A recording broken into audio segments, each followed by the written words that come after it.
Shalom Bapak Ibu yang terkasih dalam Tuhan Yesus Kristus. Bersyukur pada pagi hari ini kita masih diberikan kekuatan, kesempatan, dan kesehatan untuk kita boleh sama-sama datang beribadah, memuji dan menyembah Tuhan pada pagi hari ini. Mari kita siapkan hati dan pikiran kita untuk kita masuk dalam ibadah kita pada pagi hari ini. Sebelum kita masuk dalam ibadah kita mau berdoa syafaat bersama-sama. Kita mau satu pujian, kami memuji kebesaran-Mu.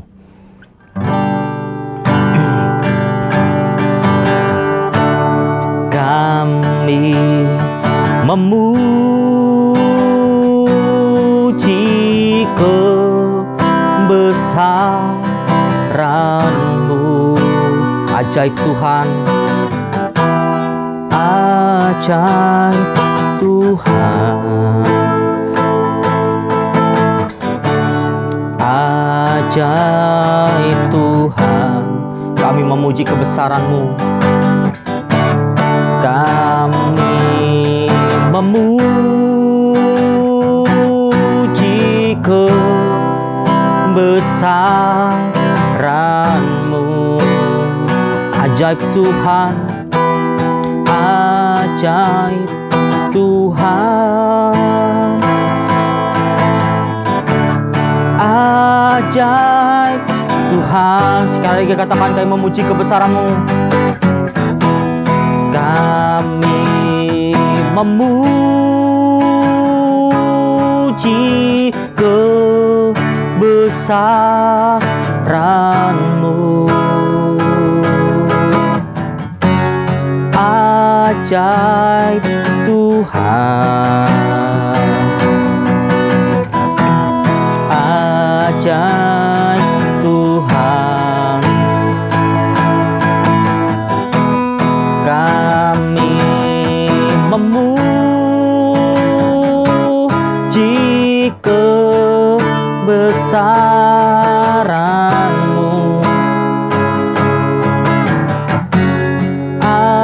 Ajaib Tuhan, ajaib Tuhan.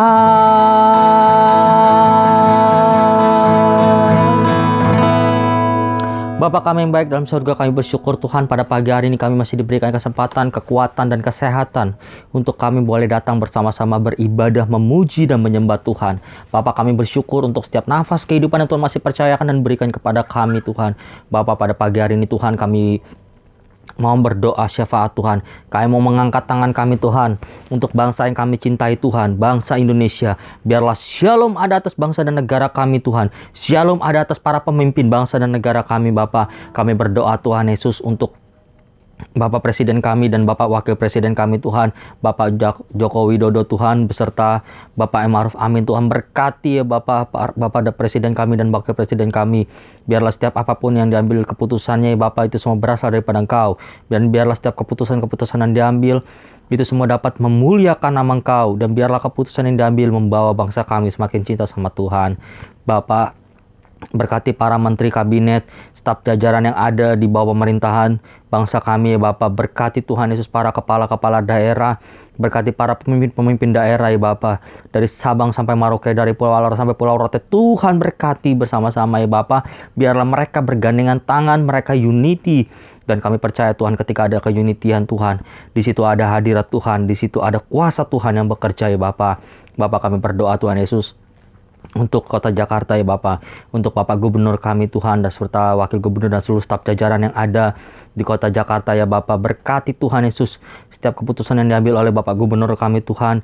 Pakai Tuhan Yesus setiap keputusan yang diambil itu semua berasal daripada Tuhan, sehingga setiap pimpinan-pimpinan yang ada di dalam kota Jakarta ya Bapak, itu semua mereka lakukan dalam keputusan-keputusannya Tuhan. Kami percaya ada campur tangan Tuhan, dan itu semua membawa kota Jakarta semakin maju, membawa kota Jakarta semakin cinta sama Tuhan. Bapak, pada pagi hari ini kami juga tidak lupa Tuhan berdoa untuk Tuhan Bapak Gembala Sidang kami di GBI Gatot Subroto Tuhan, Bapak Pendeta Dr. Insinyur Niko Notoro Harjo Tuhan. Berkati hamba-Mu Tuhan, biarlah visi misi Tuhan semakin kuat ada atas Bapak Gembala kami Tuhan. Visi misi Tuhan semakin turun dan semakin sampai kepada jemaat-jemaat-Mu di GBI Gatot Subroto Tuhan. Biarlah Tuhan berkati Bapak Gembala Sidang kami, berkati usaha pekerjaan, pelayanan, anak, cucu, mantu, istri, semuanya Tuhan jaga dan Tuhan lindungi dan Tuhan pelihara ya Bapak. Sehingga dimanapun Bapak Gembala Sidang kami melangkah, nama Tuhan boleh dipermuliakan, nama Tuhan boleh ditinggikan. Dan biarlah Tuhan ada kuasa-kuasa Tuhan, biarlah mujizat-mujizat Tuhan terjadi dimanapun Bapak Gembala Sidang kami melayani Tuhan. Berkati keempat wakilnya ya Bapak, berkati seluruh pemimpin dan hamba Tuhan yang ada di GBI Gatot Subroto ya Bapak. Bapak, kami juga tidak lupa berdoa secara khusus untuk GBI Rayon 1H Tuhan di bawah pengambalan Bapak Pendeta Budianto Totong Tuhan. Berkati Tuhan Kak Rayon kami, berkati setiap keputusan yang diambil, berkati usaha pekerjaan, anak, cucu, mantu, istri, semuanya Tuhan berkati ya Bapak, jaga dan lindungi dan pelihara Bapak Rayon kami Tuhan. Berkati kesehatan Tuhan, berikan beliau kesehatan yang prima ya Bapak. Berkati pelayanan, biarlah dimanapun karayan kami berada Tuhan, nama Tuhan boleh dipermuliakan. Berkati seluruh hamba-hamba-Mu ya Bapak yang ada di Rayon 1H. Biarlah Tuhan, Rayon 1H di tengah pandemi tetap menuai jiwa-jiwa luar biasa. Dan kami percaya Rayon 1H semakin mencintai Tuhan dan semakin disayang sama Tuhan Yesus. Bapak, kami berdoa secara khusus juga pada pagi hari ini untuk GBI Care Tuhan Pluit yang berada di bawah Rayon 1H, di bawah pengembalaan Bapak Pendeta Insinyur Ajis Gozali Tuhan beserta Ibu Margaret. Berkati Tuhan Bapak Gembala kami, berkati kesehatan, keluarga, pelayanan, usaha pekerjaan, anak, cucu, mantu, semua Tuhan berkati, Tuhan lindungi dan Tuhan pelihara. Sehingga apapun yang dilakukan oleh Bapak Gembala kami Tuhan, semuanya Tuhan buat berhasil dan beruntung. Sehingga di dalam pelayanan Bapak Gembala kami, apapun yang diperbuat, semuanya Tuhan berikan yang terbaik. Dan kami percaya Tuhan, dimanapun Bapak Gembala kami ada pelayanan Tuhan, kami percaya tanda-tanda mujizat dan ajaib menyertai Bapak Gembala kami Tuhan. Terlebih Tuhan, Bapak Gembala kami yang mungkin masih dalam proses pemulihan sehabis pasca operasi, kami percaya Tuhan ada penyertaan Tuhan, ada pertolongan Tuhan, ada kuasa Tuhan yang sempurna untuk memberikan pemulihan, memberikan kekuatan yang baru bagi Bapak Gembala kami Tuhan. Terima kasih Tuhan Yesus. Pada pagi hari ini kami tidak lupa Tuhan berdoa untuk para pengerja aktivismu yang ada di GBI Care dan jemaatmu yang ada di GBI Care Tuhan. Berkati setiap usaha pekerjaan, kesehatan, para pejemaat pengerjamu dan juga para pelayanmu yang ada di GBI Care Tuhan. Biarlah semuanya Tuhan berikan yang terbaik. Setiap mereka yang sedang sakit hari ini Tuhan sudah sembuhkan. Mereka yang sedang letih, lesu dan berbeban berat Tuhan sudah gantikan dengan sukacita. Dan kami percaya Tuhan sudah memberikan kelegaan. Dan kami percaya Tuhan setiap tetesan air mata yang ada dan jatuh di Tuhan buat semuanya itu diperhitungkan sama Tuhan. Dan kami percaya Tuhan setiap tetesan air mata yang jatuh Tuhan sudah berikan dan gantikan dengan sukacita yang baru dan damai sejahtera yang baru ya Bapa. Kami percaya Tuhan saat ini yang sedang kekurangan Tuhan sudah cukupkan. Saat ini mereka yang sedang mengalami satu beban berat Tuhan sudah berikan jalan keluar yang terbaik. Terima kasih Bapa. Kami bersyukur Tuhan pada pagi hari ini untuk waktu yang Tuhan berikan. Dan kami tidak lupa untuk berdoa untuk di masa pandemi ini ya Bapa. Biarlah Tuhan, tim medis yang berada di garis depan, Tuhan tetap pelihara keluarga-keluarga para tim medis. Tuhan juga pelihara para dokter-dokter. Tuhan juga pelihara para ahli-ahli medis. Sehingga apapun yang mereka lakukan dan mereka kerjakan untuk vaksinasi, bahkan sampai merawat pasien-pasien yang terdampak COVID Tuhan. Kami percaya mereka tetap diberikan kekuatan, diberikan semangat, diberkati dan dilindungi oleh Tuhan Yesus Kristus. Bapa berkati para pasien yang saat ini sedang terdampak COVID-19. Kami percaya oleh kuasa Tuhan, bilur-bilur Tuhan sudah disembuhkan dan sudah dipulihkan ya Bapa. Terima kasih Tuhan Yesus. Pada pagi hari ini kami siap dan memulai ibadah kami pada pagi hari ini. Biarlah Tuhan tolong, Tuhan sertai ibadah kami dari awal pertengahan hingga akhirnya. Sehingga kami percaya kuasa Tuhan, otoritas Tuhan turun atas ibadah kami pada pagi hari ini. Di dalam nama Tuhan Yesus kami berdoa dan bersyukur. Haleluya. Amin. Shalom Bapak Ibu yang terkasih dalam Tuhan Yesus Kristus. Sekali lagi shalom. Salam sehat, salam sehati, salam integritas untuk kita semua. Mari kita siapkan hati kita pada pagi hari ini lebih lagi untuk kita masuk dalam ibadah kita pada pagi hari ini. Kita mau katakan hanya dekat Allah saja aku tenang.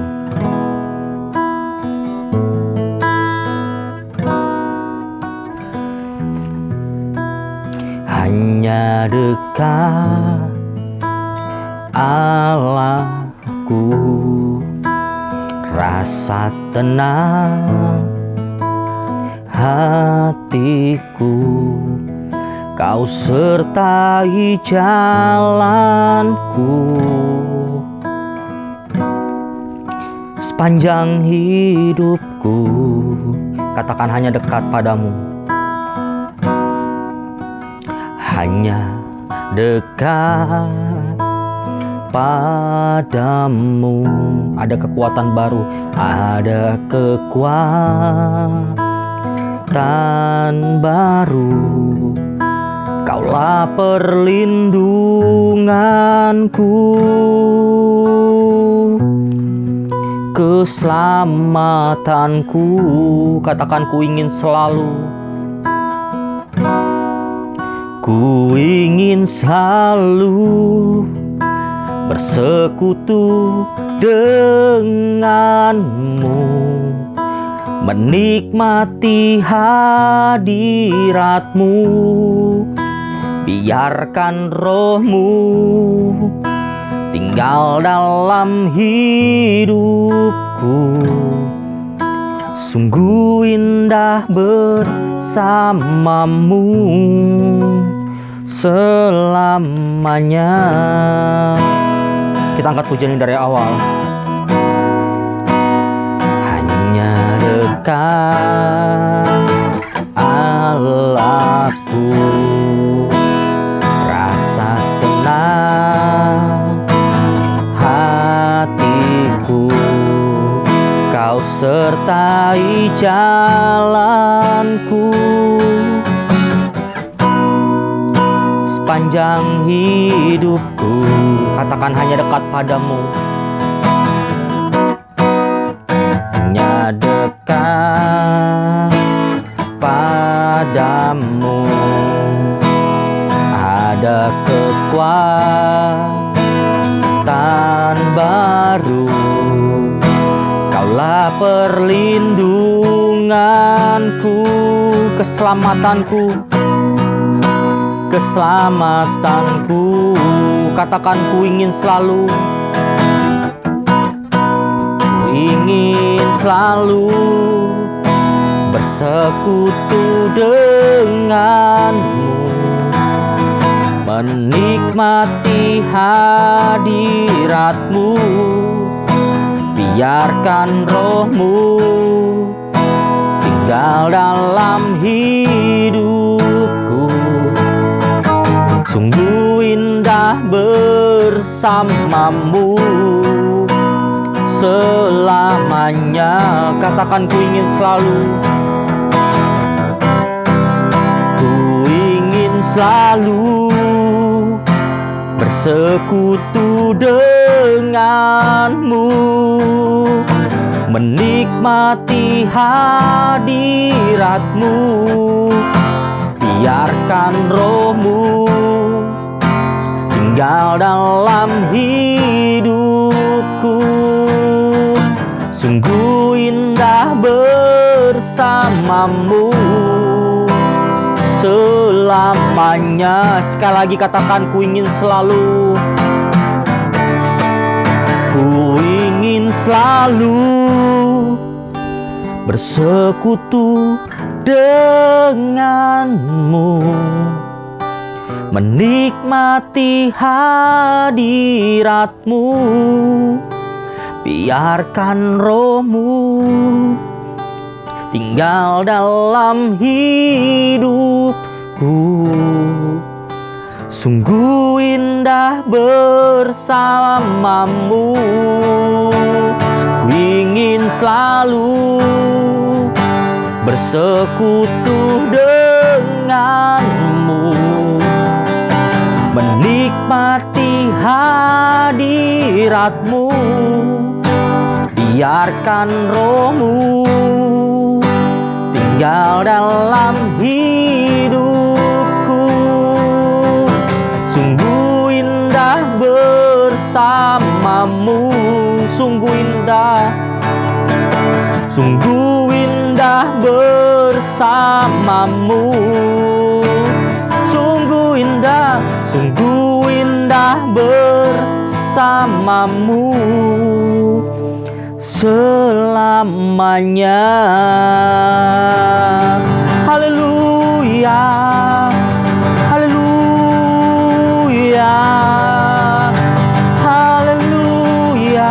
mari sembahlah kita. Mari sembah Dia. Sembah Yesus, sebab Dia layak ditinggikan atas pujian dan kasih-Nya begitu besar bagi kami. Oh, haleluya. Terima kasih. Mari angkat suaramu. Haleluya. Angkat hatimu. Sembah Dia. Sembah Yesus.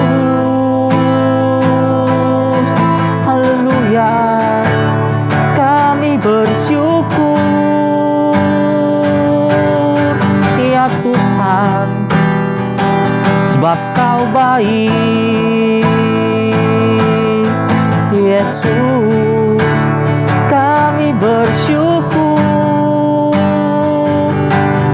Oh, haleluya. Terima kasih Tuhan buat anugerah-Mu, buat kasih setia-Mu. Haleluya, buat anugerah-Mu bagi kami. Terima kasih Yesusku, terima kasih. Terima kasih Yesus. Haleluya. Terima kasih.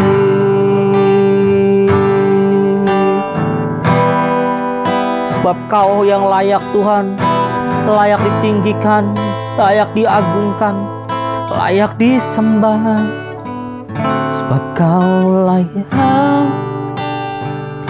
Terima pujian, sebab Kau layak.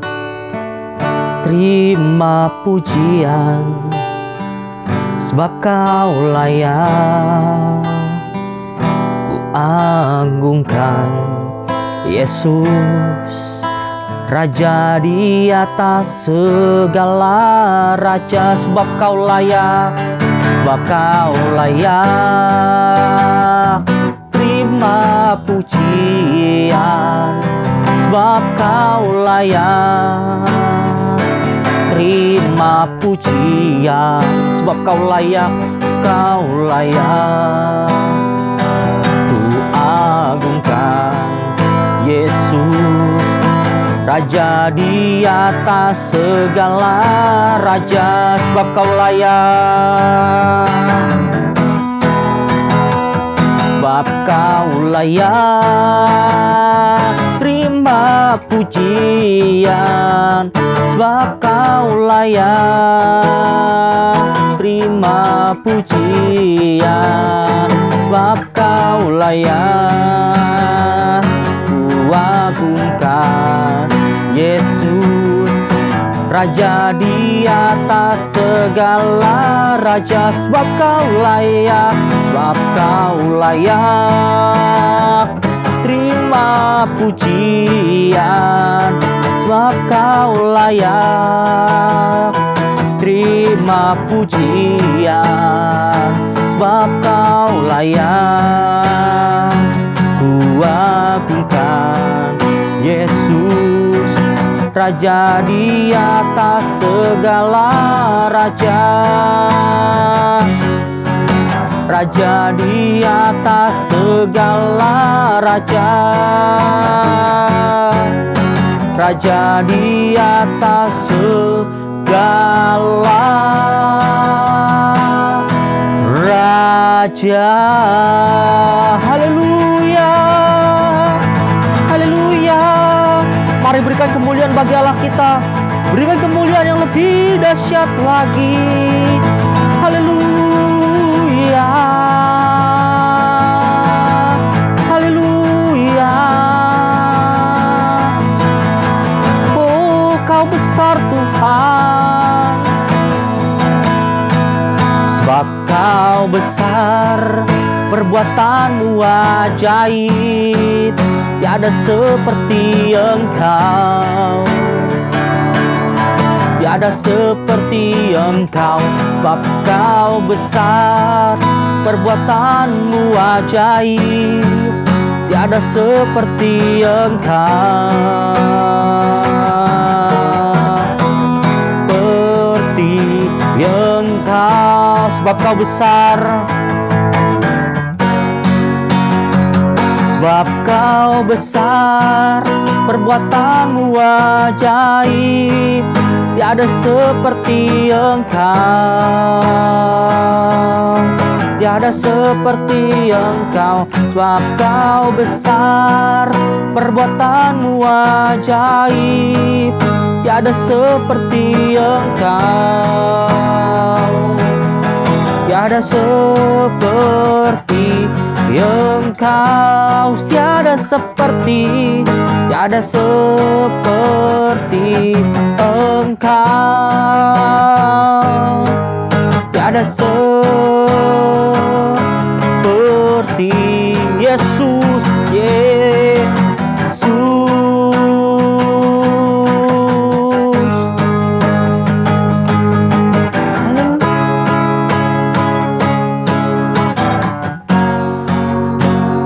Haleluya, haleluya.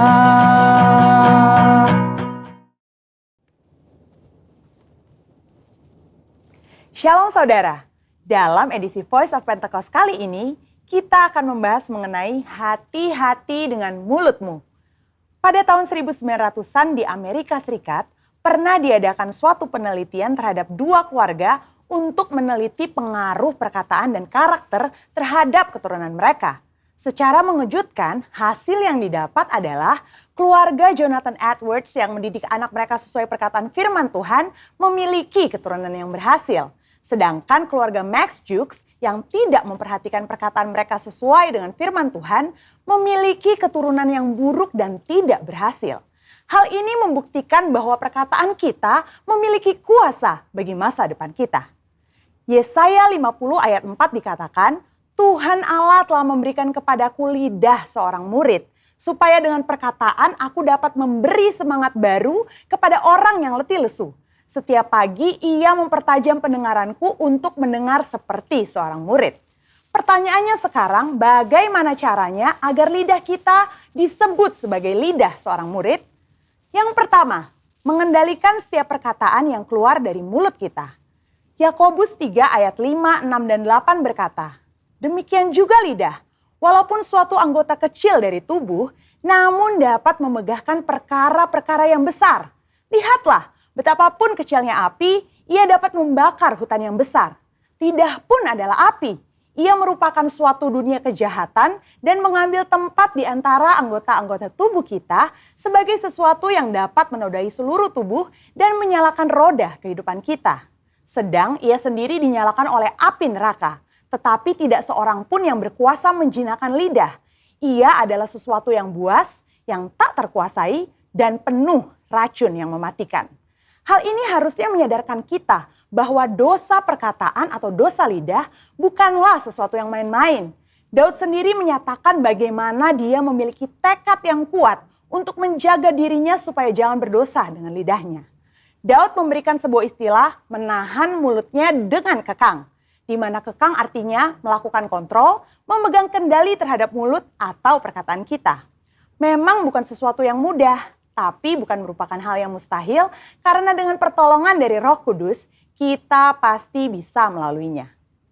Yang kedua, menyadari bahwa semua perkataan kita diperhatikan oleh Tuhan.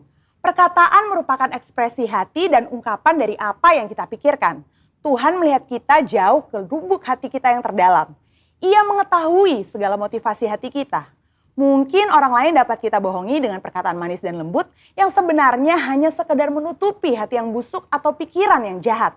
Tapi Tuhan tidak dapat dibohongi. Daud menyatakan dalam Mazmur 139 ayat 4, sebab sebelum lidahku mengeluarkan perkataan, sesungguhnya semuanya telah kau ketahui, ya Tuhan. Dalam konteks dunia modern saat ini, di mana media sosial menjadi salah satu sarana komunikasi yang dipakai untuk mengungkapkan ide, pendapat, komentar, informasi, bahkan curahan isi hati, Jari-jari kita sebagai alternatif lidah atau bisa dikatakan sebagai lidah yang menuliskan perkataan kita di medsos juga harus kudus. Jangan sampai jari-jari kita mengetikkan pesan hoax, yaitu berita sembarangan yang tidak terbukti kebenarannya, apalagi yang menimbulkan perpecahan, kebencian, kebingungan, bahkan penyesatan bagi orang-orang yang membacanya. Yang ketiga, mulut kita senantiasa memperkatakan firman dan puji-pujian. Salah satu cara efektif untuk menjaga agar kita tidak salah menggunakan perkataan adalah dengan menggunakannya secara benar, yakni dengan cara senantiasa memperkatakan firman Tuhan dan puji-pujian kepada Tuhan di setiap waktu, di setiap keadaan, di setiap situasi kepada semua orang.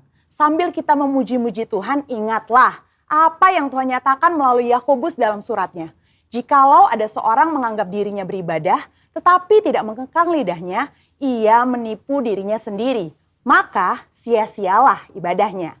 Sebagai contoh, bila kita mengalami suatu kejadian yang kurang baik, kita tetap memperkatakan ucapan syukur kepada Tuhan dan bukannya bersungut-sungut, karena firman Tuhan berkata, mengucap syukurlah dalam segala hal. Yang keempat, menyelaraskan perkataan dengan perbuatan kita. Dalam 1 Yohanes 3 ayat 18 dikatakan bahwa kita harus mengasihi bukan hanya dengan perkataan atau dengan lidah saja, tetapi dengan perbuatan dan dalam kebenaran.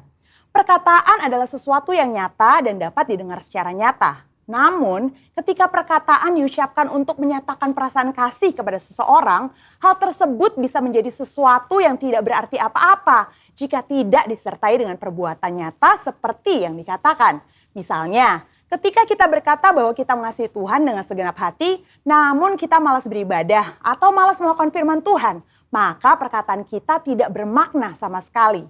Kita perlu menyelaraskan perkataan dengan perbuatan kita. Dengan demikian, membantu kita untuk berpikir sebelum berkata-kata. Amsal 18 ayat 20-21 mengingatkan bahwa hidup dan mati dikuasai lidah. Oleh sebab itu, kita perlu memperhatikan apa yang kita ucapkan. Biar dari mulut kita hanya keluar kata-kata yang membangun, bukan menghancurkan, menguatkan, bukan melemahkan. Ingat, Amsal 18 ayat 20-21 juga berbicara mengenai apa yang kita ketik di sosial media. Biar perkataan dan postingan kita memuliakan nama Tuhan. Saudara, untuk penjelasan lebih lengkapnya dari tim teologi kami, jangan lupa untuk buka link yang ada di atas atau scan QR Code yang tersedia. Salam integritas. Tuhan Yesus memberkati.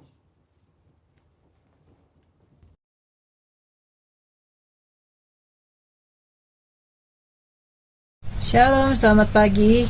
Mari kita sama-sama memperkatakan arti dari Pentakosta ketiga. 1. Pentakosta ketiga adalah pencurahan Roh Kudus yang dahsyat di zaman ini, melebihi yang terjadi di Azusa Street. 2. Pentakosta ketiga akan mengakibatkan penuaian jiwa yang terbesar dan yang terakhir sebelum Tuhan Yesus datang kembali. 3. Pentakosta ketiga akan membangkitkan generasi Yeremia, yaitu anak-anak muda yang dipenuhi Roh Kudus, cinta mati-matian kepada Tuhan Yesus, tidak kompromi terhadap dosa, dan akan bergerak untuk memenangkan jiwa. 4. Pentakosta ketiga lahir di Indonesia dan bergerak ke bangsa-bangsa. Gerakan ini dari timur ke barat dan akan kembali ke Yerusalem. 5. Pentakosta ketiga akan memberikan kuasa untuk menyelesaikan amanat agung. Dan setelah itu Tuhan Yesus datang kembali. Amin. Mari kita mau sama-sama memperkatakan visi dan nilai GBI Rayon 1H. Visi Rayon 1H menjadi keluarga kerajaan Allah yang memenangkan jiwa-jiwa dan berdampak bagi dunia. Dengan nilai ikrar: 1. Integritas, 2. Keintiman, 3. Rendah hati, 4. Antusias inovatif, 5. Rela berkorban. Segala kemuliaan bagi nama Tuhan Yesus. Kini tiba saatnya kita masuk dalam kebenaran firman Tuhan pada pagi hari ini yang akan disampaikan oleh hambanya PDP Herlando Budiman Putra. Mari kita siapkan hati dan pikiran kita untuk kita boleh masuk dalam kebenaran firman Tuhan pada pagi hari ini.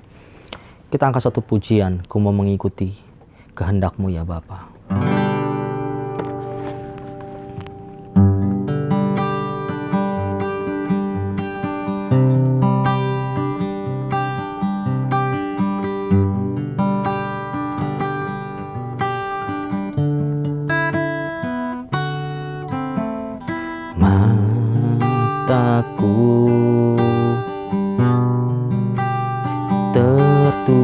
tertuju padamu.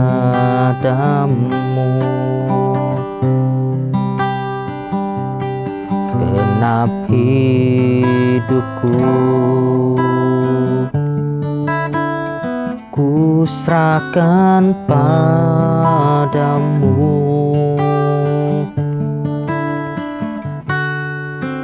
Bimbing aku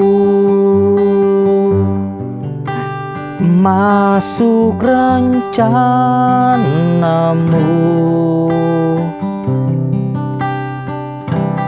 untuk membesarkan kerajaanmu.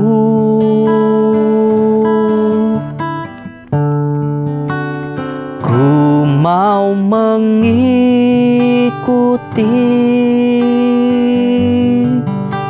kehendak-Mu ya Bapa.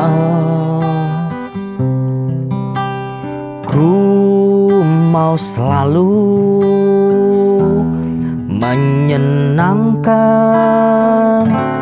hati-Mu. Kita angkat pujian dari awal.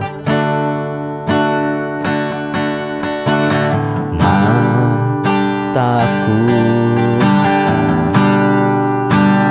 tertuju padamu, segenap hidupku ku serahkan padamu. Bimbing aku masuk rencana-Mu, untuk membesarkan kerajaan-Mu.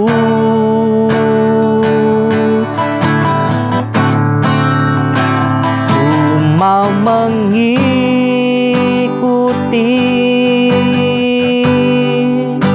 kehendak-Mu ya Bapa.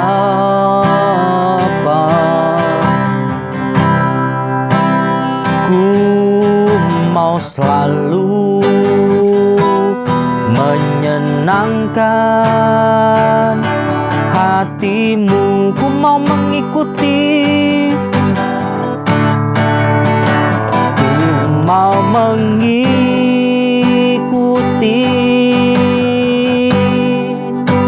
kehendak-Mu ya Bapa.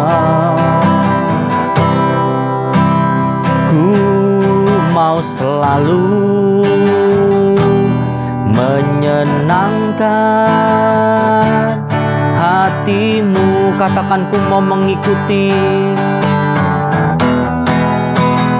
ku mau mengikuti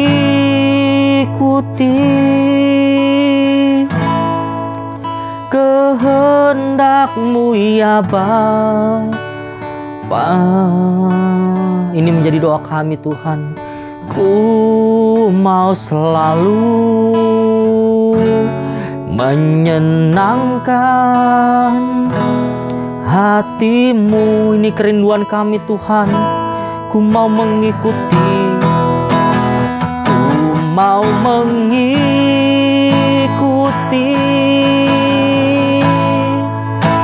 kehendak-Mu ya Bapa. Ku mau selalu menyenangkan hati-Mu. Sekali lagi katakan, ku mau mengikuti, ku mau mengikuti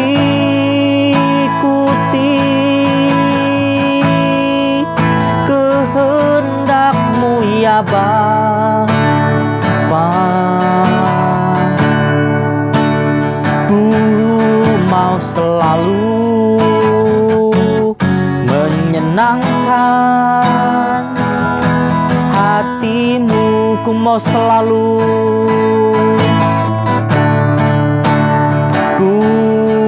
Engkau selalu menyenangkan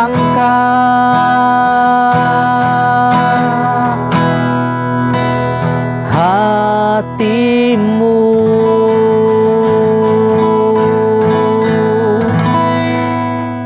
Bapa yang baik dalam kerajaan surga, kami bersyukur Tuhan Yesus pada pagi hari ini kami sudah memuji dan menyembah Tuhan. Kini tiba saatnya Tuhan kami duduk di dalam hadirat-Mu Tuhan. Biarlah Tuhan pada pagi hari ini berkati hamba-Mu Tuhan. Pengurapi hamba-Mu Tuhan. PDPH Randa Budiman Putra Tuhan yang akan menyampaikan kebenaran firman-Mu Tuhan.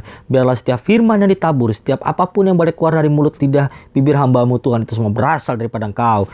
Sehingga kami percaya Tuhan, ketika kebenaran firman-Mu ditabur bagi kami Tuhan, Roh Kudus memberikan kekuatan bagi kami, Roh Kudus memberikan penghiburan bagi kami, sehingga kami percaya kami diberikan kekuatan untuk dan dimampukan Tuhan untuk melakukan kebenaran firman-Mu pada pagi hari ini Tuhan. Biarlah Tuhan setiap firman yang boleh ditabur, itu semua boleh bertumbuh menjadi benih yang dan berakar kuat di dalam hati kami Tuhan. Sehingga kami keluar sebagai umat-umat pemenang yang melakukan kebenaran firman-Mu Tuhan. Terima kasih Tuhan Yesus, kami serahkan waktu dan perjalanannya kebenaran firman-Mu ini ke dalam tangan kasih Tuhan. Biarlah Tuhan yang berotoritas penuh atas waktu ini, biarlah firman Tuhan yang penuh kuasa menguatkan kami, menegur kami, dan mengubahkan hidup kami. Terima kasih Tuhan, tutup pungkus perjalanan kebenaran firman ini ke dalam tangan kasih-Mu. Di dalam nama Tuhan Yesus kami berdoa dan bersyukur. Haleluya. Amin.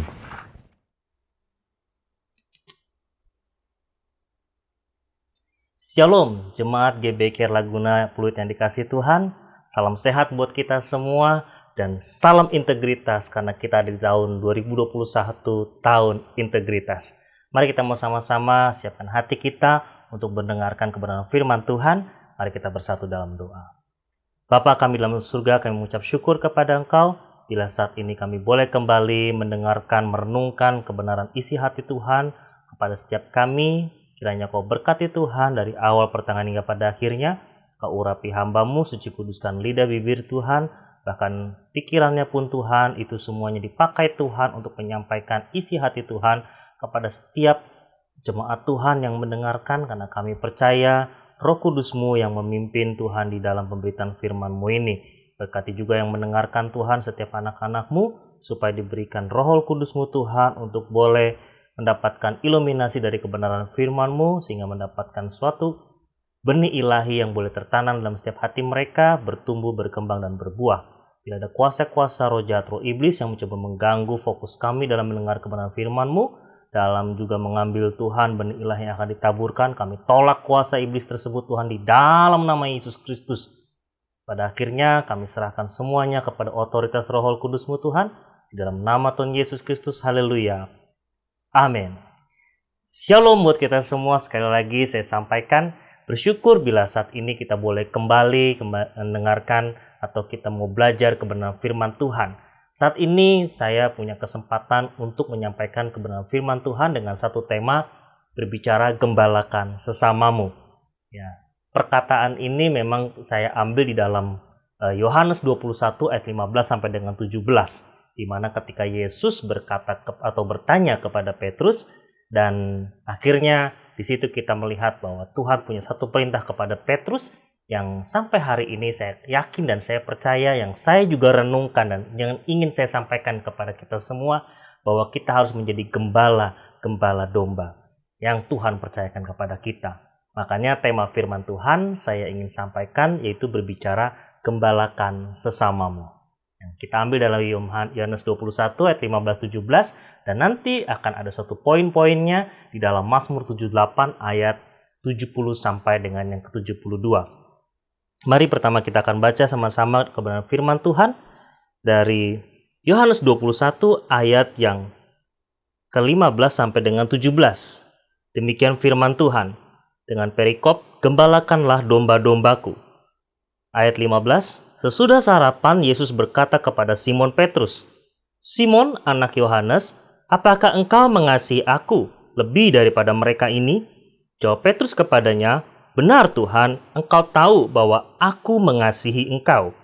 Kata Yesus kepadanya, gembalakanlah domba-dombaku. Kata Yesus pula kepadanya untuk kedua kalinya, Simon, anak Yohanes, apakah engkau mengasihi aku? Jawab Petrus kepadanya, benar Tuhan, engkau tahu bahwa aku mengasihi engkau.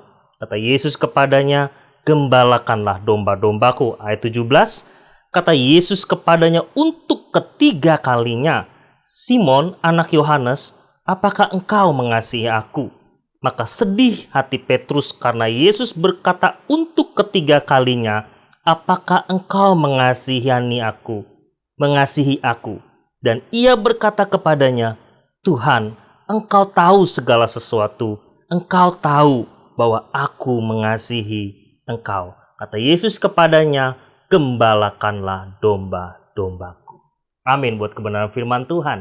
Ya, jadi di sini kita melihat percakapan antara Tuhan Yesus kepada Petrus ketika Tuhan Yesus sudah menampakkan diri kembali kepada murid-muridnya, dan peristiwa ini sebelum Tuhan Yesus naik atau terangkat ke surga, bertemu dengan para murid di pinggir suatu danau, di mana ketika mereka sedang kembali kepada aktivitas sebelumnya, ya, artinya sebelum mereka menjadi murid-murid Tuhan Yesus, dipanggil menjadi murid-murid Tuhan Yesus, mereka adalah kebanyakan para nelayan, termasuk Petrus, saudara-saudaranya dan teman-temannya. Akhirnya ketika Tuhan Yesus sudah tidak ada dan mereka seperti hilang harapan, mereka tidak melakukan apa yang harusnya mereka lakukan, yaitu memberitakan kerajaan Allah atau kerajaan sorga yang seperti Tuhan Yesus sampaikan dalam pelayanannya selama 3,5 tahun bersama-sama dengan mereka.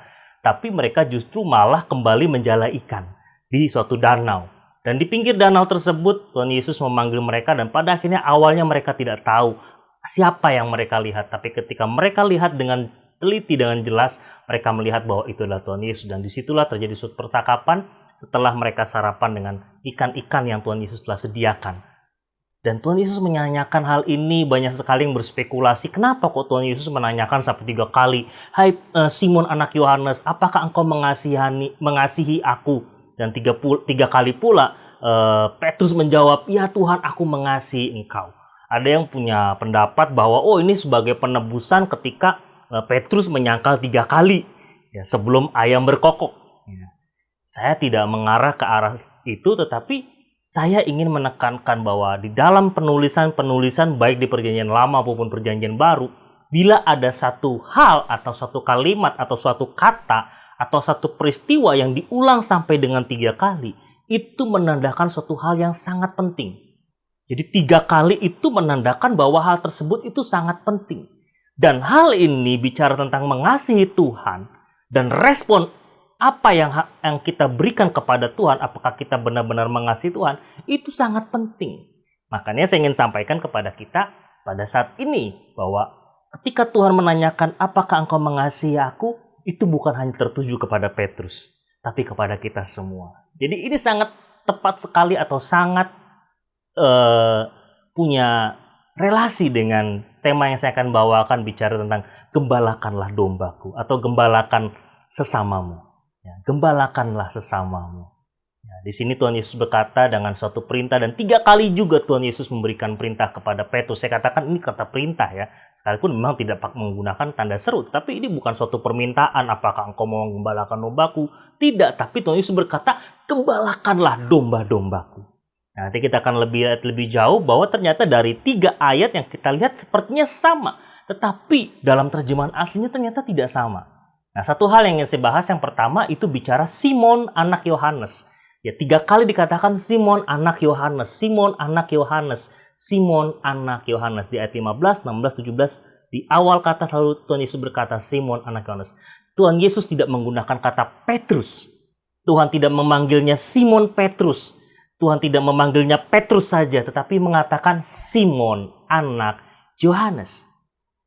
Kenapa? Ketika saya merenungkan kenapa kok Tuhan memanggil Simon Petrus ini yang sudah dipanggil dari seorang nelayan menjadi muridnya dan diberikan suatu nama pemberian dari Tuhan Yesus sendiri, yaitu Petrus. Kenapa kok di akhir daripada penulisan kisah Yohanes ini dituliskan bahwa Simon anak Yohanes? Di sini ada 3 hal setidaknya yang saya ingin sampaikan kepada kita. Kenapa Simon anak Yohanes? Yang pertama, Tuhan tidak menggunakan kata Petrus, tapi menggunakan nama lahir daripada Simon Petrus. Atau nama aslinya daripada Simon Petrus, yaitu apa? Simon anak Yohanes. Jadi Tuhan selalu ingat Siapa kita? Di sini ingin mengatakan kepada kita, Tuhan itu mengenal pribadi kita satu persatu. Dia tidak mengenal kita secara global sebagai orang percaya, enggak. Dia mengenal kita satu persatu. Ini Herlando, ini Budi, ya, ini siapa, A, B, C, D, sampai semuanya Tuhan tahu. Makanya Tuhan ingin menegaskan kepada kita sebelum Dia memberikan suatu perintah, ya, yang jadi suatu tema dari kebenaran firman Tuhan kali ini, gembalakan sesamamu. Tuhan ingin kita tahu bahwa Tuhan mengenal kita satu persatu. Bukan kenal ketika hanya saja kita sudah percaya kepada Tuhan Yesus, tetapi bahkan sebelum. Karena Simon anak Yohanes identik dengan kehidupan Simon Petrus sebelum menjadi murid Tuhan. Ya. Jadi itu yang pertama. Yang kedua, siapa Simon anak Yohanes ini? Tadi saya sudah singgung, dia dipanggil Tuhan Yesus ketika dia menjadi seorang nelayan, dia dipanggil dan akhirnya dia mengikut Tuhan Yesus tanpa ragu. Dia mengikut, dipanggil dari latar belakang seorang nelayan. Yang masa lalunya seorang nelayan, bukan orang terpelajar, bukan orang yang selalu ada di bait suci Allah yang belajar mengenai Taurat-Taurat Tuhan. Tidak. Apa implikasinya buat kita? Bahwa Tuhan memanggil kita dari segala latar belakang kita dan masa lalu kita. Kalau kita mau koreksi, coba. Ada nggak sih di sini latar belakang atau masa lalunya itu selalu baik? Pasti enggak. Saya secara pribadi, saya selalu menyaksikan bahwa saya berangkat dari keluarga yang juga cukup rumit. Dari kehidupan anak muda yang cukup nakal. Dari zaman SMP saya sudah nakal. Dari SD saya sudah mengenal yang namanya rokok. SMP sudah mengenal minum-minuman keras. Dan pergaulan hidup yang cukup bebas saat itu. Cukup nakal. Dan membawa dampak negatif, bukan positif. Harusnya saya sebagai anak Tuhan, sebagai orang Kristen, saat itu yang satu-satunya Kristen dalam sekolahan saya waktu saya SMP. Harusnya saya menjadi garam dan terang. Tapi justru garam terangnya ini bukan garam terang yang positif, tapi yang negatif. Membawa sesuatu yang negatif buat teman-teman saya. Tapi akhirnya saya bisa dipanggil Tuhan. Ketika saya duduk di kelas 2 SMA, saya dipanggil Tuhan masuk dalam satu persekutuan doa sekolah. Di situ saya mendapatkan suatu visi yang Tuhan berikan bahwa kamu akan dipanggil sebagai hamba-Ku. Dan saya mengamininya sampai dengan hari ini. Tanpa ragu. Kenapa? Karena panggilan itu bukan dari manusia, tapi dari Tuhan sendiri. Dan saya percaya ketika saya berdoa dalam persekutuan doa sekolah tersebut, itu adalah yang Tuhan berikan kepada saya bahwa saya dipanggil menjadi seorang hambanya. Saya tidak tahu kalau ternyata akhirnya ke depannya saya harus menjadi seorang pendeta, seorang full timer. Saya nggak berpikir sampai ke situ. Cuma intinya saya dipanggil untuk melayani Tuhan. Titik itu saja. Dimulai dari waktu persekutuan doa sekolah tersebut. Waktu saya di kelas 2 SMA. Jadi Simon anak Yohanes ini satu, itu memberikan kepada kita bahwa Tuhan itu tahu masa lalu kita dan Tuhan mengenal kita pribadi lepas pribadi. Yang kedua, Tuhan tidak melihat masa lalu kita tersebut. Sekalipun Tuhan tahu. Tuhan mengenal secara rinci. Tahu dengan pasti karena Tuhan adalah Tuhan yang maha tahu. Tapi Tuhan tidak menghiraukan hal tersebut. Dan yang ketiga, kenapa Simon anak Yohanes? Tuhan Yesus ingin juga mengingatkan kepada Petrus, callback bahwa sebelum hari itu atau peristiwa yang terjadi dalam Yohanes 21 ayat 15 sampai 17, Tuhan Yesus ingin mengingatkan bahwa Simon anak Yohanes,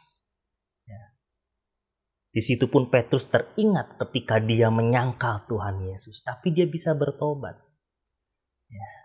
Jadi Tuhan Yesus tidak langsung panggil nama Simon Petrus, karena kalau sudah bicara Petrus berarti itu sudah menjadi murid Tuhan, murid pilihan Tuhan. Tetapi Tuhan menggunakan kata Simon Petrus, kenapa? Simon anak Yohanes, karena ingin meng-refresh atau meng-callback apa yang diingat oleh Petrus, bahwa dia dipanggil Tuhan dari suatu latar belakang yang mungkin nggak mungkin lah menjadi seorang yang menjadi pewarta Injil atau memberitakan kebenaran firman Tuhan. Tapi dia dipanggil dari latar belakang yang seorang nelayan biasa. Dan intinya dia menyangkal tapi bertobat. Jadi di sini yang pertama Simon anak Yohanes, ya, itu penting.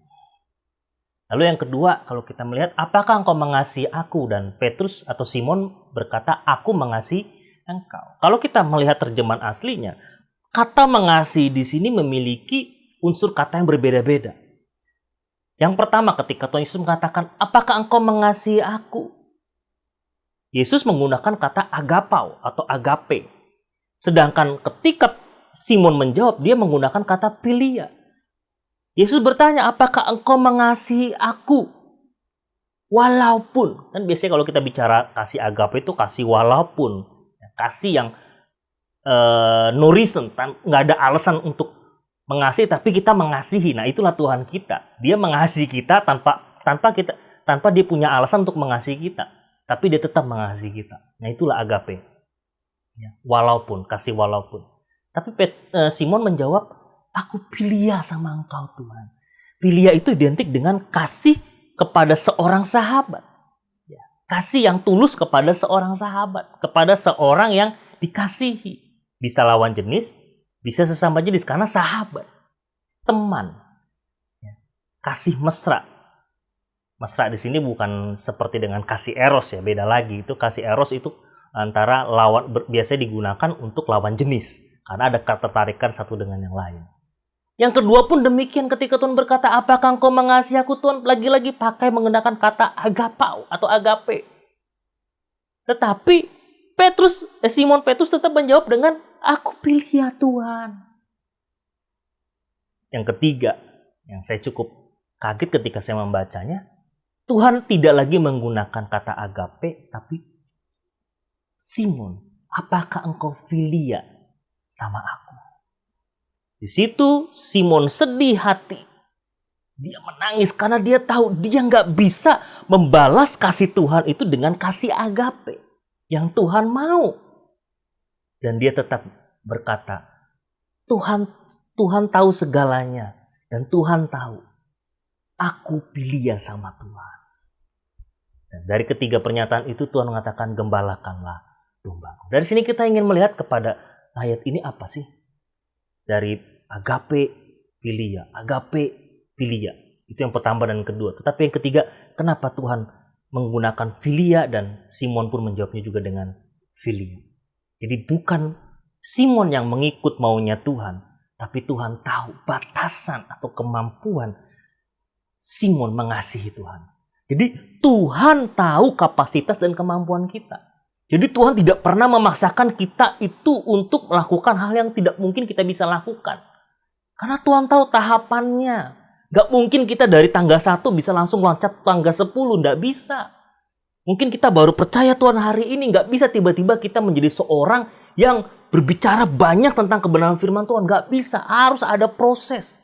Dan Tuhan tahu. Proses untuk Simon Petrus yang ia kasihi belum selesai. Makanya kalau di ayat selanjutnya dikatakan engkau akan bisa pergi kemanapun engkau mau. Artinya pergi ini dalam artian dia akan memberitakan Injil kemanapun dia pergi. Dia mau. Artinya Simon Petrus ini mengikat pinggangnya dan dia akan pergi kemana saja. Tapi ada waktunya orang akan mengikat tangannya dan dia akan mengikuti orang tersebut. Artinya apa? Disinilah momen di mana Petrus harus mati bagi Tuhan dan bagi kebenaran Injilnya. Ya. Simon gak pernah menyangka bahwa dia akan punya kasih agape itu. Jadi di sini sebenarnya ingin mengatakan kepada kita, Tuhan tahu kok batasan kita sampai di mana. Tapi Tuhan juga tahu kita satu saat akan memenuhi apa yang Tuhan mau dalam kehidupan kita. Dan Tuhan katakan itu lagi kepada Simon. Sama seperti ketika perjamuan malam terakhir. Engkau akan menyangkal aku 3 kali sebelum ayam berkokok. Simon berkata, oh no, saya tidak akan menyangkal. Tapi apa nyatanya? Terbukti. Dan saya yakin ketika Simon dikatakan bahwa engkau akan mati dan memuliakan Allah. Dia tahu bahwa peristiwa itu pasti akan terjadi. Oleh sebab itu, Dialah rasul pertama yang dipakai Tuhan secara luar biasa dan dahsyat dalam Kisah Rasul pasal 1 sampai dengan 3. Khususnya di pasal 2 dan 3. Dia menjadi rasul yang hebat, yang membawa jiwa-jiwa bertobat kepada Tuhan. Jadi Tuhan tahu kemampuan kita. Dan kita yang pasti di sini kita mengajarkan apa? Kita perlu jujur. Ya. Simon sedih hati. Tapi dia nggak mau bohong sama Tuhannya. Dia nggak mau bohong sama gurunya kalau dia cuma bisa pilih ya sama gurunya. Yaitu Tuhan Yesus. Dan inilah yang Tuhan mau dari kita. Apakah kita mau jujur di hadapan Tuhan? Terlebih lagi, tahun ini adalah tahun integritas.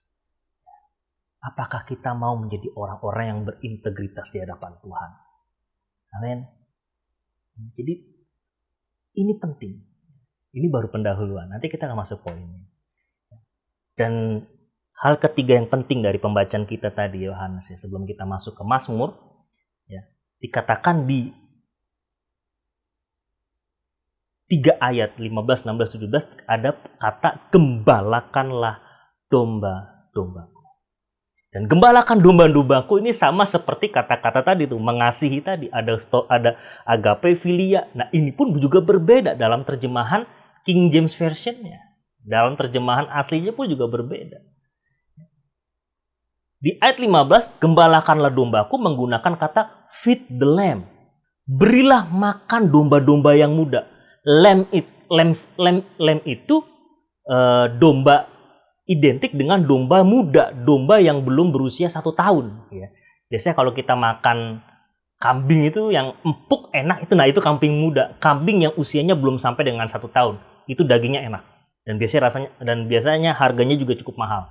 Dan dia nggak bau karena muda, di bawah 1 tahun. Makanya dibilang kambing muda. Nah ini lamb itu adalah domba yang masih muda. Tuhan katakan gembalakanlah domba-domba, aku berilah makan domba-domba yang muda. Karena Tuhan ingin menjadikan Simon saat itu sebagai leader atas murid-murid yang lain.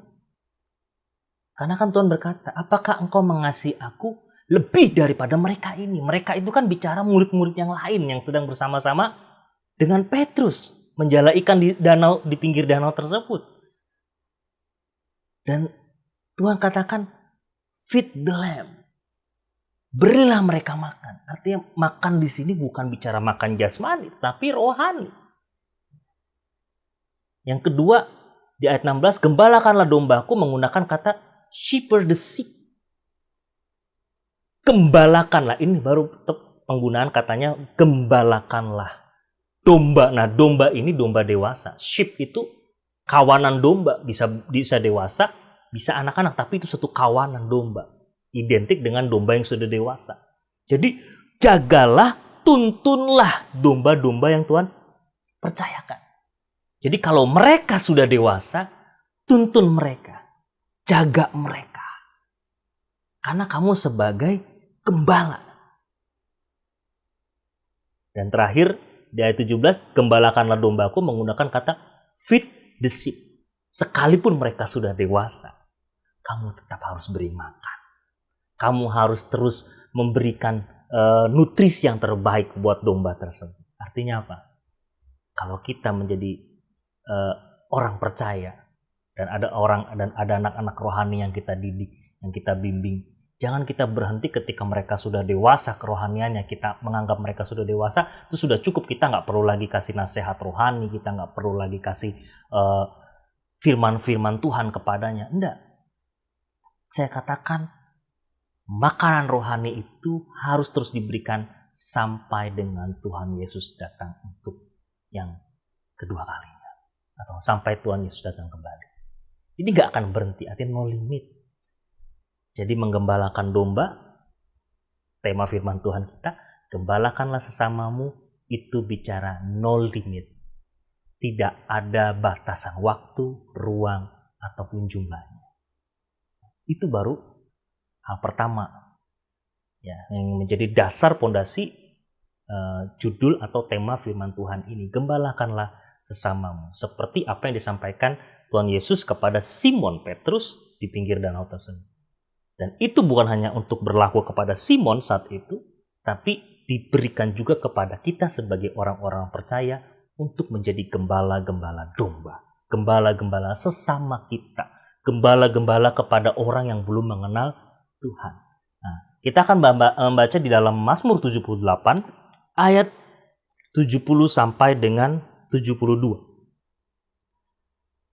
Mazmur 78 ayat 70 sampai dengan 72, 3 ayat saja.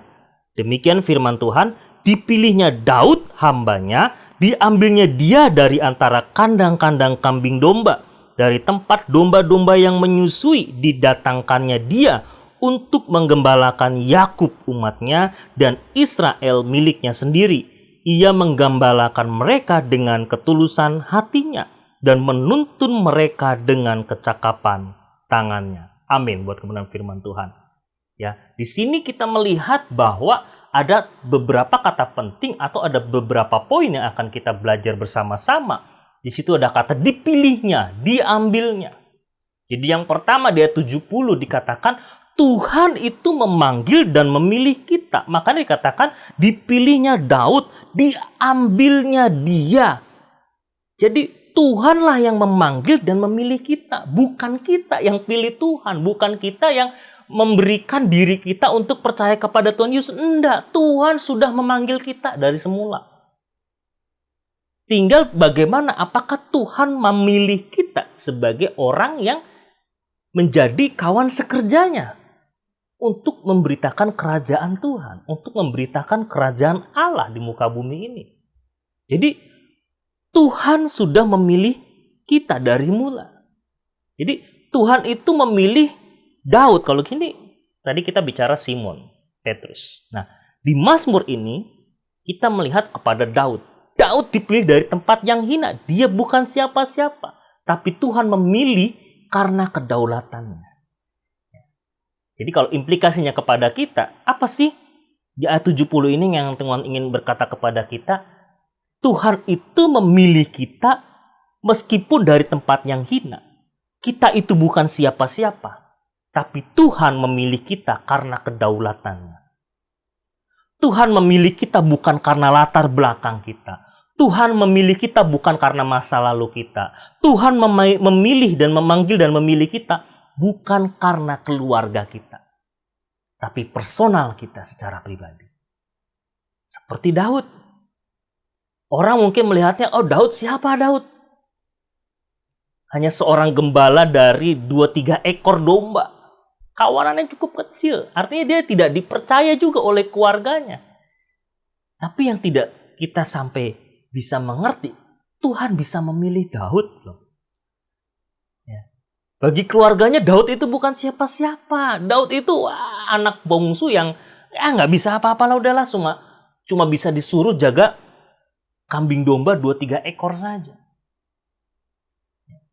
Jadi ayat 70 ini mengatakan kepada kita bahwa latar belakang itu tidak menentukan masa depan kita. Ingat, latar belakang kita atau masa lalu kita itu tidak bisa menentukan masa depan kita. Ya, ingat, supaya apa? Supaya kita tidak diintimidasi terus-menerus dengan masa lalu kita. Ya, kita punya masa lalu atau latar belakang yang negatif. Latar belakang atau masa lalu yang buruk. Tetapi tidak menentukan bahwa masa depan kita pun menjadi buruk atau masa depan kita pun menjadi hancur. Yang menentukan adalah saat ini. Sekarang. Now. Kalau kita berubah sekarang, kalau kita mau merubah kehidupan kita, mulai dari sekarang, masa depan kita pasti juga berubah. Tidak terpengaruh lagi dengan masa lalu kita yang buruk atau latar belakang kita yang tidak jelas. Kenapa?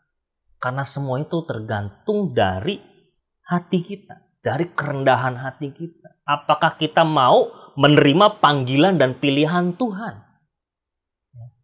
Ingat, karena segala sesuatu yang terjadi dalam kehidupan kita itu dinilai dari hati kita. Lewat apa? Lewat kerendahan hati kita. Kalau kita mau rendah hati di hadapan Tuhan, 1 Samuel 16 ayat 7b mengatakan demikian. Saya akan bacakan.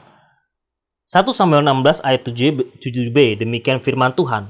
Bukan yang dilihat manusia yang dilihat Allah, manusia melihat apa yang di depan mata, tetapi Tuhan melihat hati.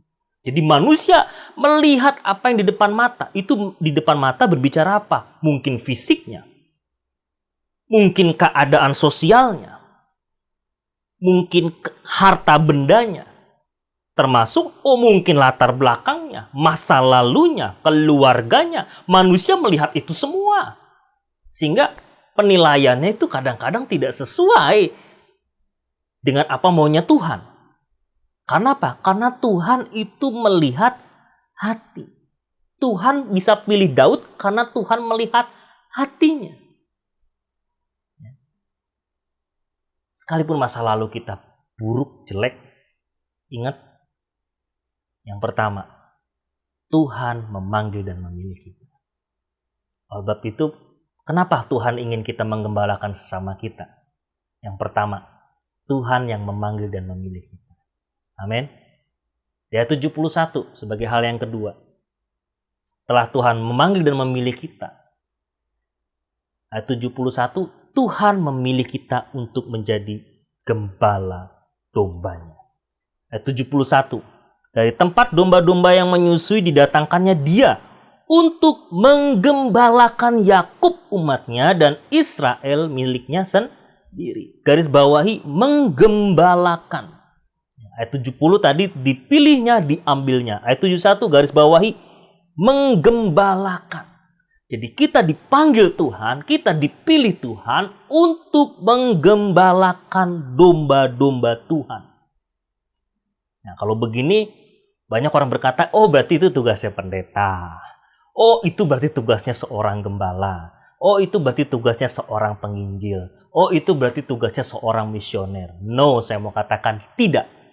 Kenapa? Karena dari awal saya makan tekankan ketika Simon ditanya oleh Tuhan Yesus atau percakapan Tuhan Yesus kepada Simon. Apakah engkau mengasihi aku?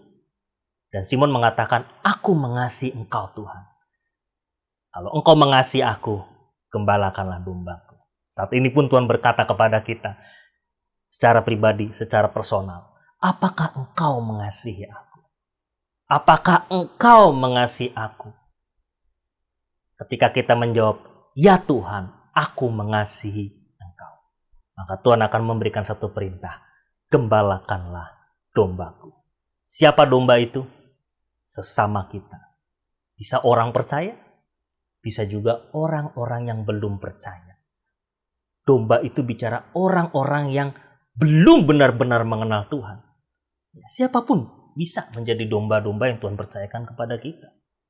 Mungkin keluarga kita, orang tua kita, anak kita, tetangga kita, kerabat kita, teman kerja kita, teman kantor kita, teman main kita, teman kecil kita.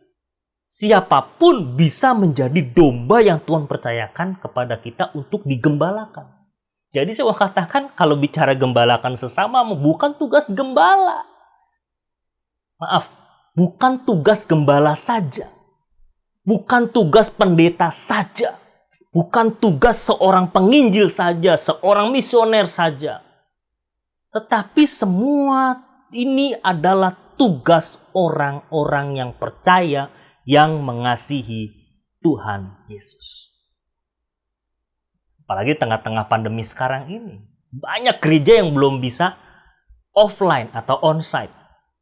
Belum ada gereja, belum banyak. Memang sudah ada beberapa yang sudah bisa onsite atau offline, tetapi tidak semuanya. Jadi perlunya apa sekarang? Kalau kita orang percaya dan kerohanian kita lebih dewasa, dan Tuhan taruh di hati kita untuk menggembalakan seseorang, atau menggembalakan suatu komunitas, atau menggembalakan teman-teman kita, atau menggembalakan orang-orang yang satu gereja dengan kita, atau menggembalakan orang-orang yang ada di kiri kanan tetangga-tetangga kita, maka perlu bagi kita untuk mengambil bagian untuk menggembalakan sesamamu. Jadi sesamamu itu bicara siapa saja, bisa. Orang yang baru kita kenal atau orang yang sudah lama kita kenal, bisa siapa saja. Mana Tuhan taruh itu dalam hati kita. Jadi kita ditentukan untuk menuntun, menasehati, dan menolong sesama kita, manusia. sebagai seorang gembala. Bahkan kepada orang-orang yang belum percaya khususnya. Itu penting banget. Kalau kita ketemu orang yang belum percaya dan ternyata dia butuh digembalakan dan dia bertanya siapa Tuhan Yesus dalam kehidupan kita. Siapa orang yang bisa menyelamatkan jiwanya. Dia bertanya kepada kita, apakah kita mau diam saja? Itu adalah kesempatan kita untuk memberitakan Injil. Jadi beritakanlah Injil baik dan buruk keadaannya. Mungkin saat ini pandemi, bisa dikatakan buruk keadaan untuk menginjil. Mungkin banyak orang tidak mau dikunjungi. Kita bisa menginjil lewat apapun. Lewat media sosial, lewat handphone kita. Jadi smartphone itu jangan cuma digunakan untuk hanya nonton film, drama Korea. Cuma buat update status di Facebook, Instagram, upload foto, upload makanan, upload sneakers, upload yang lain-lainnya. Tapi mari kita mau upload kebenaran firman Tuhan. Saya meskipun tidak terlalu banyak yang saya maksimalkan dalam media sosial saya rindu, saya ingin memaksimalkan media sosial saya, tapi kadang-kadang saya juga punya keterbatasan. Tapi saya mau belajar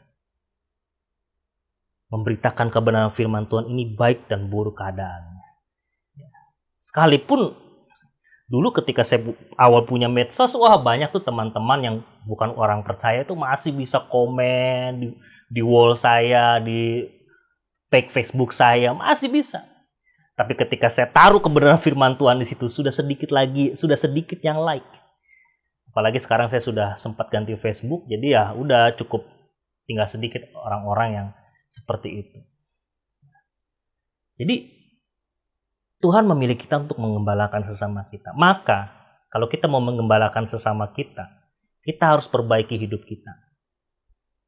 Tapi jangan jadi alasan, saya belum jadi orang baik, makanya saya belum bisa menggembalakan sesama dong. Kan saya belum jadi seorang pendeta, jadi saya belum bisa menggembalakan sesama dong.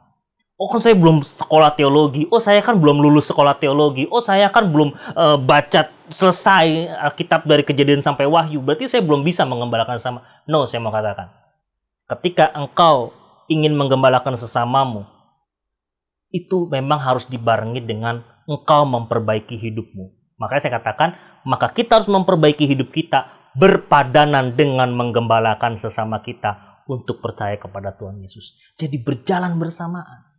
Kisah 1 ayat 8 mengatakan, pergilah beritakanlah Injil dari Yerusalem, Samaria, sampai ke ujung bumi.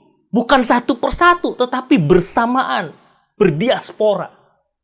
Ini yang memang ada di awalnya murid-murid Tuhan tidak tangkap. Tapi ketika ada masa aniaya, baru mereka berdiaspora sampai ke ujung bumi. Ini yang Tuhan mau. Kita mendiasporakan Injil Tuhan sampai dimanapun kita menaruh kaki kita. Sampai kemanapun kaki kita melangkah. Kalau kaki kita sudah terbatas, sampai kemanapun jari kita melangkah. Ngerti ya? Lewat media sosial kita.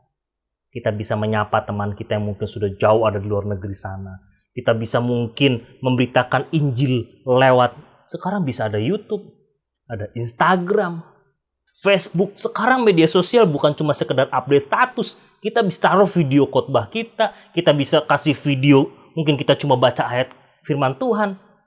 Mulai dari yang kecil dulu. Jangan tunggu besar dulu. Udah mulai dari yang kecil dulu. Mungkin nggak banyak yang lihat, nggak apa-apa, udah taruh saja. Saya juga demikian, saya taruh aja semua kebenaran firman Tuhan di media sosial saya. Mau ada yang baca, ada yang mau lihat, ada yang nonton, nggak ada pun no problem. Saya taruh dulu, saya tabur dulu. Saya tahu suatu saat akan dituai. Dituai di sini dalam artian banyak akan jiwa-jiwa mendengar dan mereka akan percaya kepada Tuhan. Saya selalu berdoa demikian. Jadi Tuhan memilih kita untuk menjadi gembalanya, menggembalakan sesama kita. Jadi ingat, kita menggembalakan sesama kita dan memperbaiki hidup kita itu kenapa? Karena darah Tuhan Yesus sudah tertumpah di kayu salib. Itu bukan untuk kita sendiri, tapi untuk seisi dunia ini ditebus dan diselamatkan. Jadi peristiwa peringatan Jumat Agung itu memberikan kita suatu dorongan kembali bahwa Tuhan Yesus mati itu bukan untuk saya secara pribadi saja. Tapi secara umum, secara halayak besar adalah untuk umat manusia yang bernafas di muka bumi ini. Sampai dengan hari ini. Jadi untuk seisi dunia, penebusannya itu, keselamatannya itu untuk seisi dunia. Bukan hanya orang Kristen, orang yang berKTP Kristen saja. Oleh karena itu, layanilah seorang terhadap yang lain. 1 Petrus 4 ayat 10 dengan jelas mengatakan demikian. Layanilah seorang akan yang lain sesuai dengan karunia yang telah diperoleh tiap-tiap orang sebagai pengurus yang baik dari kasih karunia Allah. Jadi Tuhan sudah memberikan karunia Allah tersebut kepada kita untuk menggembalakan sesama kita. Jadi kita nggak usah takut, kita nggak usah, gimana caranya, nggak usah. Jadi yang pertama, kita dipanggil dan dipilih. Untuk apa? Yang kedua, menggembalakan. Menggembalakan sesama kita sebagai domba-domba Allah. Nah, di ayat 72a ini, jadi Tuhan ingin kita melayani sesama kita itu dengan yang namanya ketulusan hati. Kenapa dengan ketulusan hati? Hal ini sangat penting untuk kita. Kenapa? Supaya kita tidak mudah tersinggung. Karena ketika kita dipanggil dan dipilih Tuhan untuk menggembalakan sesama kita, mungkin apa yang kita lakukan, apa yang kita perkatakan, apa yang kita berikan kepada orang-orang di sekeliling kita, itu tidak selamanya sempurna. Jadi ketika ada orang yang ngomong hal-hal yang buruk tentang kita, menjelek-jelekan kita, karena kita punya hati yang tulus, kita tidak akan kecewa. Kita tidak akan tersinggung. Sehingga karena adanya ketulusan hati ini pun, setiap doa-doa yang kita naikkan pun, itu memiliki kuasa yang besar. Karena dengan ketulusan hati, kita bisa mengasihi sesama kita dengan benar. Dengan tulus. Jadi ingat, ketika kita menjalani hidup kita, tantangan atau masalah itu bisa saja terjadi. Tetapi kalau kita punya hati yang tulus, punya ketulusan hati, kita melayani Tuhan itu tanpa beban. Kita melakukan pekerjaan kita di kantor tanpa beban. Kita yang masih studi juga, kita menjalani studi kita pun tanpa beban. Kenapa? Karena kita punya ketulusan hati. Oleh karena itu, biarlah kita punya juga yang namanya ketulusan di dalam melayani. Jadi Tuhan ingin kita di ayat 72a ini ingin kita menggembalakan sesama kita itu dengan ketulusan hati. Jadi kita harus memiliki yang namanya hati yang tadi tuh rela berkorban, kerendahan hati. Hati yang mau menyelamatkan jiwa-jiwa. Ya, seperti Daud, dia punya ketulusan hati untuk menggembalakan 2-3 ekor dombanya. Ketika diserang oleh beruang, oleh singa, dia mampu melawan. Artinya apa? Dia mau berkorban. Orang yang hatinya tulus itu pasti mau berkorban. Ya. Jadi menggembalakan itu harus dengan ketulusan hati. Bukan karena ada pamrih. Jadi kita menggembalakan sesama kita, menuntun, menjaga, memberikan makanan rohani kepada mereka. Jangan kita berharap, supaya mereka memberikan timbal balik kepada saya. Supaya mereka memberi sesuatu kepada saya. No, jangan seperti itu. Belajar kepada Daud yang merawat 2-3 ekor dombanya.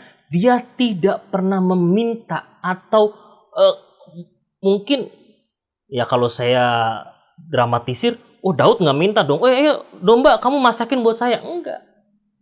Atau domba kamu saya panggang ya, enggak. Tapi Daud menjaga benar-benar 2-3 ekor dombanya tersebut.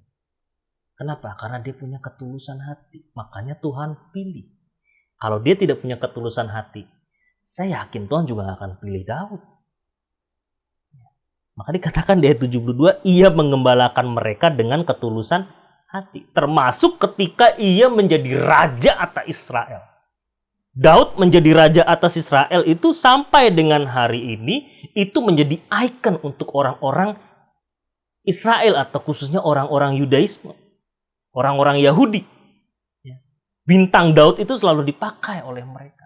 Jadi King David itu nggak pernah dilupakan dalam sejarah histori mereka. Pasti ada. Kita kalau belajar raja-raja Israel kan banyak sekali raja-raja Israel. Tapi yang mereka ingat atau yang mereka pegang sampai dengan hari ini adalah siapa? King David, Raja Daud.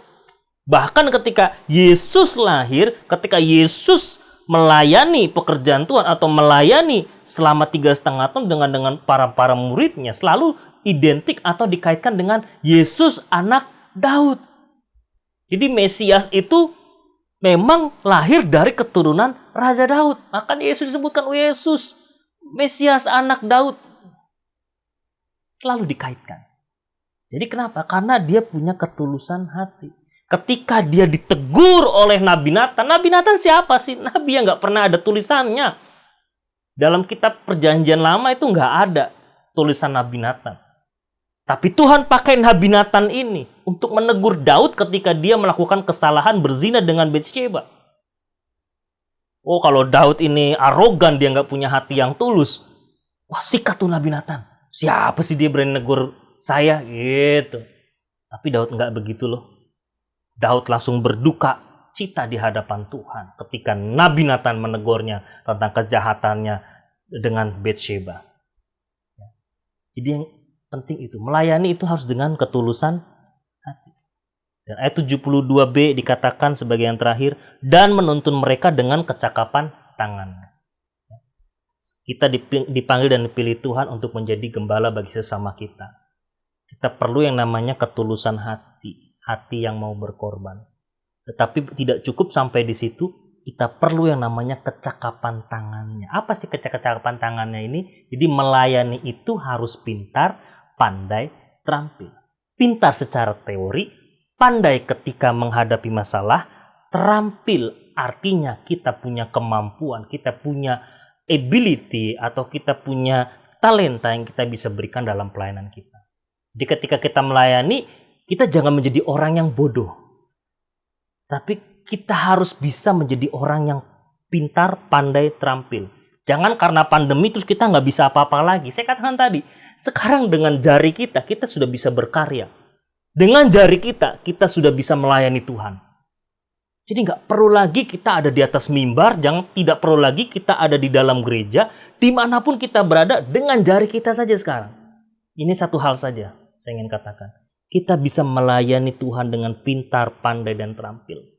Sampai dengan hari ini saya tidak henti-hentinya terus belajar untuk bergelut di bidang multimedia. Kenapa? Karena saya suka dengan multimedia dan media sosial. Ya, sekalipun saya kadang-kadang ada stucknya, tidak bisa berbuat apa-apa, tapi saya punya kerinduan terus-menerus. Kadang-kadang saya putar bagaimana cara buat ini, bagaimana cara buat ini, bagaimana cara buat video ini. Sekalipun tidak semuanya terrealisasi, tapi saya terus mau mendengar dan belajar. Ya, jadi sekalipun saya nggak belajar, ya setidaknya saya sudah bisa membuat suatu video dengan baik. Ya. Dan membuat status media sosial dengan baik. Ya, membuat pokoknya itu menjadi berkat buat banyak orang. Intinya di situ. Jadi keterampilan itu bukan hanya secara akademis ya, secara formal, tapi informal pun bisa kita lakukan. Ya.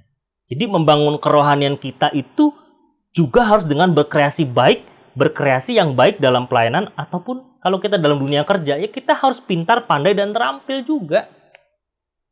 Jangan kita menjadi orang yang begitu-begitu aja. Kita harus pintar, pandai, terampil. Jadi bukan hanya dalam pelayanan saja saya berbicara ya. Jadi poin-poin tadi itu bukan hanya bicara kita dalam dunia gereja atau pelayanan, tapi dalam dunia keluarga kita dan juga dalam dunia pekerjaan kita.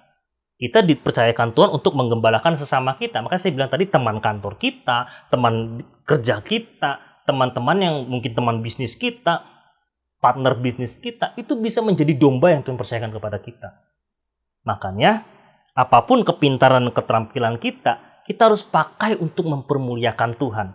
Ya, karena tidak ada satu orang pun di dunia ini yang bodoh. Ya, sekali lagi, karena tidak ada satu orang pun di dunia ini yang bodoh. Gak ada. Kalau orang bodoh itu orang yang gak bisa apa-apa. Cuma bisa duduk, diam, tidur, merem, melek. Gak bisa ngapa-ngapain. Mungkin gak bisa makan, gak bisa. Nah itu orang bodoh baru saya katakan. Tapi kalau orang masih bisa bergerak, berjalan, makan, minum, berlari, pergi ke sana kemari, saya katakan dia tidak bodoh. Cuma dia kurang bisa mengasah kepintaran dan kepandaiannya, bahkan keterampilannya. Jadi walaupun kita kurang terampil dan pandai, tapi kalau kita rajin dan berusaha sesungguh-sungguh, maka kita akan menjadi terampil dan pandai di hadapan Tuhan. Saya katakan tadi, saya tidak pernah sekolah multimedia, editing video, editing audio, foto. Saya tidak pernah sekolah itu semua. Belajar fotografi pun itu saya nggak pernah sekolah. Semuanya itu saya pelajari dengan apa? Karena saya mau, saya sungguh-sungguh, saya belajar. Saya tekuni, saya lakukan apa yang saya bisa, apa yang saya dengar dari orang, dan saya tidak malu juga untuk bertanya. Makanya Tuhan terus tambahkan keterampilan saya. Nah, kalau kita mau dipakai itu luar biasa, maka tadi, karena ketulusan hati itulah kita bisa rendah hati. Kita mau bertanya kepada yang mungkin lebih muda, yang lebih mengerti, no worry, nggak masalah toh. Nanya kepada bawahan kita, karena kalau kita memang tidak bisa, nanya kepada bawahan kita, nggak masalah. Kepada yang muda pun nggak masalah. Karena intinya satu, kita mau mengembalakan sesama kita. Kita harus terampil, pintar, pandai, dan terampil. Selain punya hati yang tulus. Sebagai penutup, saya mau katakan kepada kita semua, mari kita semua menjadi orang-orang yang menggembalakan satu dengan yang lain, dengan kesungguhan hati, dan menjadi berkat bagi sesama kita. Yang Tuhan percayakan dalam hidup kita, domba-dombanya. Amin buat kemenangan firman Tuhan. Mari kita bersatu dalam doa. Bapa kami dalam surga, kami ucap syukur kepada Engkau, bila saat ini kami yakin dan percaya Tuhan akan menjamah kami dengan kebenaran firman Tuhan yang telah kami dengar bersama-sama. Biarlah benih ilahi itu boleh Tuhan tertanam, bertumbuh, berkembang, dan berbuah, sehingga menjadi berkat bagi kami secara pribadi, dan juga menjadi berkat bagi sesama kami, bagi orang-orang sekeliling kami. Karena kami mengamini setiap kebenaran firman Tuhan yang kami dengar saat ini, untuk kami menggembalakan sesama kami. Kenapa? Karena Tuhan yang telah panggil kami dan pilih kami. Tuhan yang memilih kami menjadi gembala domba-domba Tuhan. Dan Tuhan menginginkan kami untuk memiliki ketulusan hati dan juga pintar, pandai, dan terampil dalam setiap apa yang kami lakukan. Sehingga kami boleh menjadi berkat bagi sesama kami. Terima kasih Tuhan. Biarlah firman ini disempurnakan dan disuci kuduskan hanya di dalam nama Tuhan Yesus Kristus. Semua yang percaya bersama-sama katakan, amin. Sekali lagi, shalom. Tuhan Yesus memberkati. Shalom. Kembali lagi dalam pengumuman GBI Care Laguna Pluit. Gembala dan Jemaat GBI Care Laguna Pluit mengucapkan terima kasih atas pelayanan firman Tuhan yang telah disampaikan oleh hambanya, Pendeta Pembantu Herlando Budiman Putra. Biar kiranya Tuhan Yesus memberkati pelayanan dan keluarga hambanya. Bagi jemaat Tuhan yang memiliki anak-anak, diharapkan untuk mengajak anak-anaknya untuk mengikuti ibadah sekolah minggu, agar anak-anak kita dapat bertumbuh dalam iman kepada Tuhan Yesus Kristus. Link YouTube ada di kolom deskripsi tayangan ini. Bagi jemaat Tuhan yang ingin memberkati pekerjaan Tuhan di GBI Care Laguna Pluit, dapat memberikan persembahan persepuluhan, persembahan umum, dan pengucapan syukur melalui rekening GBI Care Pluit di rekening BCA atas nama GBI Care Pluit. Dan kami mengucapkan terima kasih buat Bapak Ibu Saudara sekalian yang tetap setia memberikan persembahan bagi pekerjaan Tuhan di tempat ini. Tuhan Yesus memberkati. Sebelum kita mengakhiri ibadah kita pada pagi hari ini, kita mau sama-sama memperkatakan Mazmur 91. Dalam lindungan Allah. Orang yang duduk dalam lindungan yang maha tinggi dan bermalam dalam naungan yang maha kuasa akan berkata kepada Tuhan, tempat perlindunganku dan kubu pertahananku, Allahku yang kupercayai. Sungguh, dialah yang akan melepaskan engkau dari jerat penangkap burung, dari penyakit sampar yang busuk. Dengan kepaknya ia akan menudungi engkau, di bawah sayapnya engkau akan berlindung. Kesetiaannya ialah perisai dan pagar tembok. Engkau tak usah takut terhadap kedahsyatan malam, terhadap panah yang terbang di waktu siang, terhadap penyakit sampar yang berjalan di dalam gelap, terhadap penyakit menular yang mengamuk di waktu petang. Walau 1.000 orang rebah di sisimu dan 10.000 di sebelah kananmu, tetapi itu tidak akan menimpamu. Engkau hanya menontonnya dengan matamu sendiri dan melihat pembalasan terhadap orang-orang fasik. Sebab Tuhan ialah tempat perlindunganmu, yang maha tinggi telah kau buat tempat perteduhanmu. malapetaka tidak akan menimpa kamu, dan tulah tidak akan mendekat kepada kemahmu. Sebab malaikat-malaikatnya akan diperintahkannya kepadamu untuk menjaga engkau di segala jalanmu. Mereka akan menatang engkau di atas tangannya, supaya kakimu jangan terantuk kepada batu. Singa dan ular tedung akan kau langkahi, engkau akan menginjak anak singa dan ular naga. Sungguh hatinya melekat kepadaku, maka aku akan meluputkannya, aku akan membentenginya, sebab ia mengenal namaku. Bila ia berseru kepadaku, aku akan menjawab. Aku akan menyertai dia dalam kesesakan. Aku akan meluputkannya dan memuliakannya. Dengan panjang umur akan kukenyangkan dia dan akan kuperlihatkan kepadanya keselamatan daripadaku. Amin. Sebelum kita menerima berkat daripada hambanya, mari kita bersatu dalam doa untuk menutup ibadah kita pagi hari ini. Bapa dalam surga, kami mengucap syukur kepada Engkau atas setiap penyertaan Tuhan di dalam ibadah ini, baik dari awal, pertengahan, hingga pada akhirnya. Kini saatnya Tuhan, kami akan berpisah satu dengan yang lain dan menerima berkat Tuhan daripada hamba-Mu. Sebelum kita menerima, kita naikkan satu pujian. Terima kasih, Yesus. Terima kasih, Yesusku, buat anugerah yang Kau beri. Sebab hari ini Tuhan adakan syukur bagimu, syukur bagimu, syukur bagimu, syukur bagimu, syukur bagimu.